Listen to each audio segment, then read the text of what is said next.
अस्सलाम वालेकुम, welcome to my YouTube channel. अगर आप मेरे चैनल पे नए हैं तो काइंडली मेरे चैनल को सब्सक्राइब, लाइक और शेयर करें। आज हम सॉल्व करने जा रहे हैं एक क्वेश्चन है ओ लेवल के पास पेपर में से है। क्वेश्चन में क्या कह रहे हैं? क्वेश्चन में कह रहे हैं कि figure 1.1 shows a wooden bench of weight 2000 newton. ये जो आपको नज़र आ रहा है ये एक वुडन बेंच है और इसका जो वेट है वो 2000 न्यूटन है। तो इसमें पहला क्वेश्चन इन्होंने यही पूछा है कि अगर ये दो सपोर्ट जो हैं इसमें से जो एक का जो एरिया है वो 0.040 मीटर स्क्वायर हैं और ये ग्राउंड के साथ कांटेक्ट में है, तो कैलकुलेट करें कि प्रेशर ग्राउंड के ऊपर कितना होगा ड्यू टू द बेंच। तो अगर हमने इसको कैलकुलेट करना है तो क्वेश्चन को थोड़ा गौर से बेंच को थोड़ा गौर से देखिएगा। एक हमारे पास ये सपोर्ट है, एक ये सपोर्ट है, दोनों ग्राउंड के साथ जो है कांटेक्ट में है। एक का जो एरिया है वो है हमारे पास A = 0.04 मीटर स्क्वायर। तो प्रेशर का क्या फार्मूला है? प्रेशर का फार्मूला है P = force per unit area. अब फोर्स हमें ऑलरेडी गिवन है कि बेंच का वेट जो है वो फोर्स है जो डाउनवर्ड एक्ट कर रहा है ज़मीन के ऊपर, वो कितना है? वो 2000 न्यूटन है। तो बस इसी में पुटिंग करें, यानी 2000 डिवाइडेड बाय सपोर्ट हमारे पास दो हैं तो इसलिए ये एरिया मल्टीप्लाई बाय 2 हो जाएगा।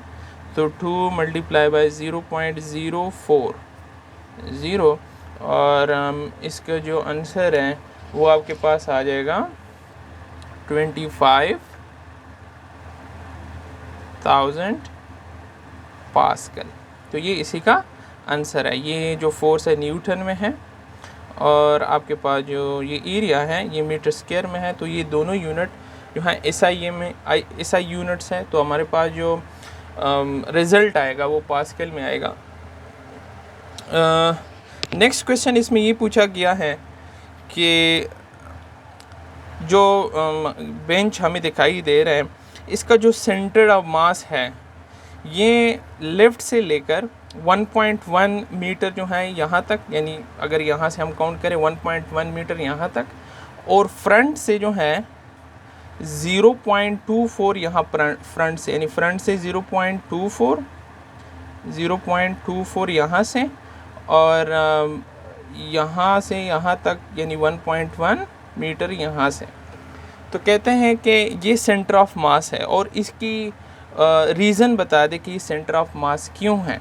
तो इसकी वजह ये है, पहले सेंटर ऑफ मास कहते किसे हैं? सेंटर ऑफ मास कहते हैं वो पॉइंट किसी सिस्टम में, किसी ऑब्जेक्ट में जिस पॉइंट से हर तरफ मास इक्वली डिस्ट्रीब्यूट हो, उस पॉइंट को कहते हैं कि ये हमारे पास है सेंटर ऑफ मास। यानी ये वो पॉइंट है, यानी 1.1 मीटर लेफ़्ट से लेकर यहाँ सेंटर तक और फ्रंट से 0.24, ये वो पॉइंट बनता है इस बेंच के ऊपर जिस पॉइंट से इर्द गिर्द हर तरफ मास इक्वली डिस्ट्रीब्यूट है।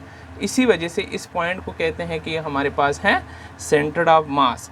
और ये यहाँ पे पड़ता क्यों है? क्योंकि ये हमारे पास एक जो बेंच है ये हमारे पास एक स्टेबल बेंच है और ये लेफ़्ट से राइट जो है ये सिमेट्रिकल है हमारे पास। यानी इसमें अगर मैं एक लाइन खींचूँ फ्रॉम लेफ़्ट टू राइट तो ये बिल्कुल इक्वली डिवाइड करेगा दो हिस्सों में। और अगर ये बिल्कुल सेंटर से 0.24 यानी बिल्कुल सेंटर से करें तो ये वो लाइन दो बन जाएंगे। यानी मैं अगर दो लाइन इसी तरह करूँ और एक लाइन यूँ तो ये बिल्कुल सेंटर पे ही डिवाइड हो जाएगा। और इसका जो पॉइंट ऑफ इंटरसेक्शन है ये वो point of mass centre of mass होगा जिससे हर तरफ हमारे पास मास इक्वली डिस्ट्रीब्यूट होगा।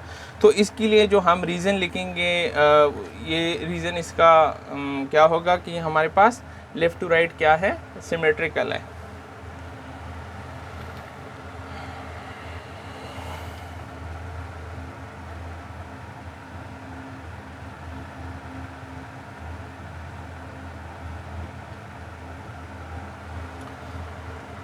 तो इसका रीज़न क्या है? इसका रीज़न ये है कि ये हमारे पास सिमेट्रिकल है,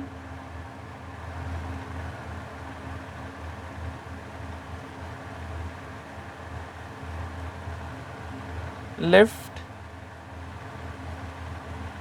टू राइट,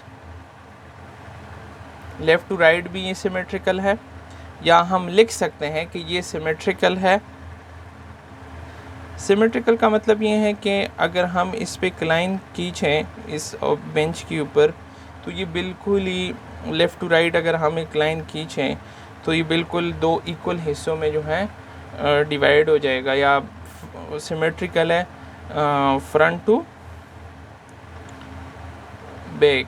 तो इसकी भी वजह ये है कि अगर हम फ्रंट टू बैक एक लाइन खींचे तो ये बिल्कुल एग्जैक्ट दो पार्ट्स में डिवाइड हो जाएगा। तो इन दोनों लाइंस का लेफ़्ट टू राइट अगर हम एक लाइन खींचें और फ्रंट टू बैक खींचे तो उसका जो इंटरसेक्शन पॉइंट बनता है 1.1 मीटर और 0.24 मीटर जो है फ्रॉम फ्रंट टू बैक और लेफ़्ट टू राइट जो है वो बन जाएगा, और उस पॉइंट को हम कहते हैं कि हमारे पास है इसका सेंटर ऑफ मास है, और इसकी रीज़न्स यही है। आप लिख सकते हैं कि सेंटर ऑफ मास जो है बिल्कुल इसके बेस में है, या ये एक स्टेबल बेंच है तो इसलिए इधर है। इसका जो नेक्स्ट पार्ट है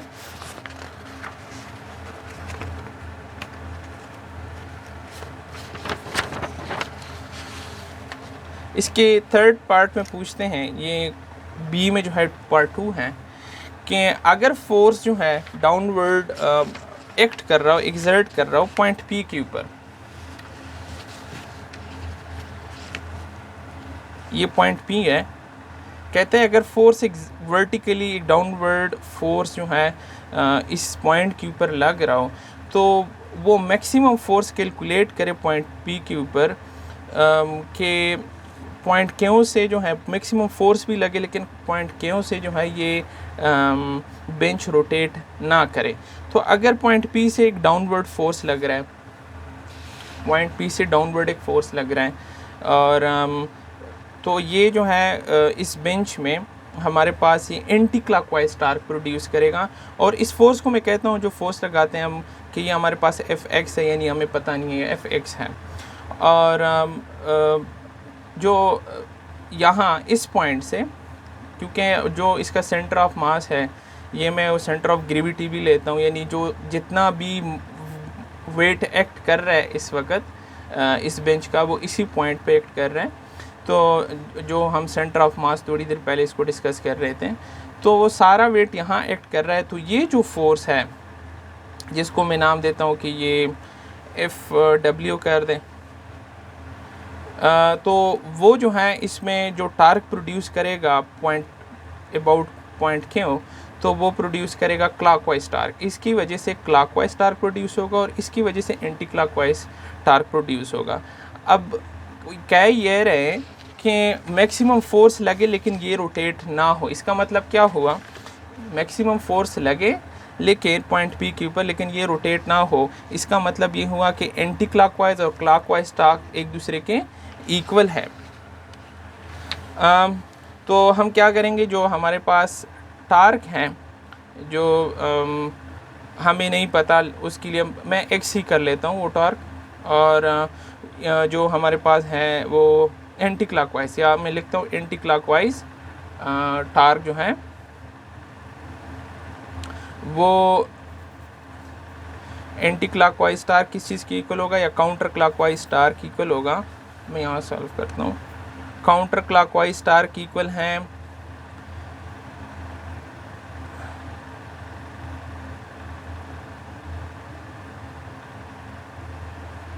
क्लॉकवाइज टार्क इक्वल हैं क्लॉकवाइज टार्क की। ये काउंटर क्लॉकवाइज हैं या एंटी क्लॉकवाइज टार्क है, वो क्लॉकवाइज टार्क के हम इक्वल ले लेंगे। और टार्क किस चीज़ की इक्वल होता है, एफ जो इस वक्त में एफ एक्स मैंने कंसिडर किया वो मैक्सिमम फोर्स जो हमने फाइंड आउट किया हुआ है, फाइंड आउट करना है मल्टीप्लाई बाय, यानी जो इसका मोमेंट आर्म है, और इस वक्त इसका जो मोमेंट आर्म है वो पॉइंट क्यों से इस पॉइंट पी तक बनता है 0.25 ये मोमेंट आर्म है और ये वो फोर्स लग रहा है। तो इसका जो क्रॉस मल्टीप्लिकेशन है इस वक्त मैं वो डायरेक्ट ले लेता हूँ 0.25 मीटर। वो इक्वल ले लेंगे किस चीज़ के, क्लॉकवाइज स्टार के। और क्लॉकवाइज स्टार पे जो हमारे पास फोर्स है जो Fw है वो मैं ले लेता हूँ। Fw किस चीज़ की इक्वल है, Fw 2000 न्यूटन की इक्वल है, तो वो 2000 न्यूटन हो जाएगा। और हमारे पास जो मोमेंट आर्म इसी का बनेगा, तो ये यहाँ से लेकर ये बिल्कुल सेंटर्ड पॉइंट तक 1.1 मीटर है। तो इसमें से मैं 0.25 मीटर माइनस करूँगा, क्योंकि इसके लिए जो मोमेंट आर्म बनता है यानी Fw के लिए वो यहाँ से यहाँ तक बनता है, और ये है 1.1 माइनस 0.25, यानी पूरा 1.1 है। इसमें से अगर मैं ये माइनस करूँगा तो ये वाला वो मोमेंट आर्म बनेगा किसका, ये जो काउंट क्लॉकवाइज स्टार के। तो इसके लिए मैं इसीलिए 1.1 माइनस 0.25 ले लेता हूँ मोमेंट आर्म। इस वक्त ये Fw है और ये वो इसका मोमेंट आर्म है। मैं इसको लेट से कह लेता हूँ कि ये D है हमारे पास, ठीक है। और ठीक है, और ये हमने फाइंड आउट करना है। ये जो हमारे पास इसको मैं कह लेता हूँ कि ये जो फासला है ये अगर D है तो ये D डैश ले लेता हूँ मैं। चलिए जी, तो किस चीज़ की इक्वल हो जाएगा, Fx इज इक्वल टू 2000, और अगर हम 1.1 माइनस 0.25 करें तो इसमें से आ जाएगा 0.85 डिवाइडेड बाई, ये इसके ऊपर डिवाइड हो जाएगा 0.25। तो Fx जो मैक्सिमम फोर्स इसके ऊपर अप्लाई होगा, जो फोर्स तो लगेगा लेकिन इस बेंच को पॉइंट Q के ऊपर जो है रोटेट नहीं करेगा, वो इक्वल हो जाएगा 6800 न्यूटन। और ये था आज का क्वेश्चन। होप सो आप लोगों को समझ आई हो। मेरे चैनल को सब्सक्राइब करना ना भूलिएगा और इसको ज़रूर अपने दोस्तों के साथ शेयर कीजिए। वीडियो देखने के लिए शुक्रिया।